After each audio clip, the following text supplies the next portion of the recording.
Hi everyone, welcome to another episode of Reptile Replies. Don't forget, if you want your question answered, just leave it below in the comments for us. Our first question this week comes from Simon on Facebook. He asks how to keep the temperature down for his crested gecko during the heat wave.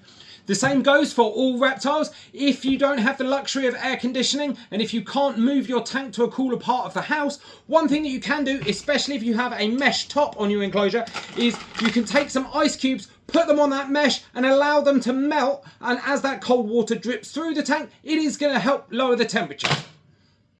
Our next question comes from Dom on Instagram, and he asks for top tips on bioactive enclosures.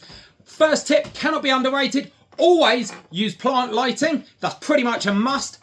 Second thing of note, any plants with dark green leaves are going to tolerate lower light levels than those with pale or variegated leaves.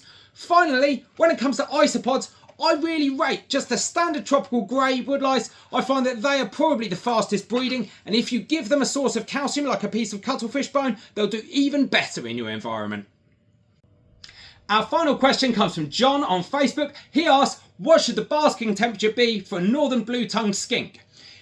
Your basking temperature should be between 40 and 45 degrees. If you are running it through a standard dimming thermostat, I would have that sort of temperature for approximately 12 hours a day. We like to use a halogen as our heat source. If you have a smart thermostat though, you're going to want to vary your temperature so that it gradually increases up to a peak of a maximum 45 degrees and then tails off again throughout the day. We do, however, find that babies, like this lovely 3-week-old one born here in store, prefer the lower end of the temperature spectrum in comparison with the adults.